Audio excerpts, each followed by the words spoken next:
Instead of tickets for prizes, it's cash for memorabilia at Adventure Landing in St. Augustine. The amusement park closed last month after not renewing its lease, and it just finished auctioning off all of its items. Our Zach Wilcox joins us live there from now, and I imagine for a lot of folks, this is kind of bittersweet. You had fun there, you'd get something to go home with, but it's closed.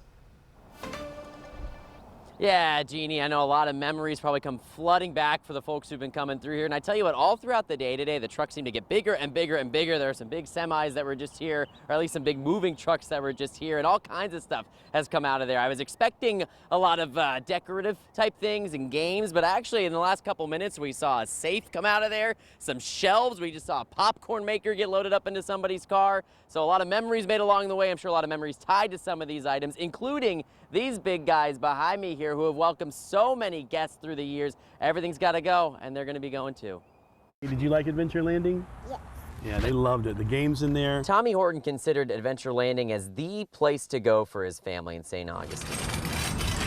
It won't be anymore after it closed abruptly last month when it didn't renew its lease. Yeah, it's kind of weird seeing everything be emptied out and going in there. Not all the lights are on and the noises and everything, but it's just part of progress, I guess. Horton will lead the iconic conquistadors at the front gate on a new adventure. My plan for the conquistadors here is to try to get these with the blocks to one of the entrances to our shop, Seaside Adventures in St. Augustine. Horton says the pair set him back a few $100 in the auction, but it was a small price to pay to preserve some local history. Just to keep something iconic in the area and not have something shipped off to another state or another city or something. The team at Adventure Landing told us every single item sold in the auction, from the conquistadors to the replica lighthouse to even some more practical choices. Yeah, we got a lot of shelves and a sink, which was pretty awesome. Yeah. So, and plastic containers for our catering business. Although they may not be the pieces of memorabilia you'd most associate with Adventure Landing, Jesse Villarell is excited to bring some practical nostalgia home. I've had a birthday party here when I was younger.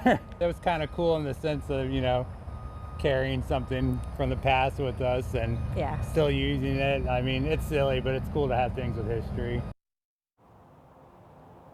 I'm sure more history to be made with those once he gets them home. And the guy, Horton, who mentioned he's going to be grabbing these conquistadors, said he's going to come back later once a lot of folks have cleared out of here already, so there's not as much traffic going by, so that he can load up them with the entire pedestal. Be interesting to see how he does that. And we talked with some of the folks inside who mentioned they were a little busier on this first day of pickups than they were expecting, but that's a good sign for them moving forward. They figure a lot of the smaller items will go today, with a lot of the people who were local coming to pick them up. And then they've got folks from as far away as Colorado who ordered some of the items in the auction that'll be coming over the next couple of days to pick up some of the bigger things, including the massive lighthouse. I don't know how they're going to get that thing out of here, but they mentioned that it's fiberglass, so it's a little lighter than it looks, but boy, is it tall. In St. Augustine, Zach Wilcox, First Coast News, on your side.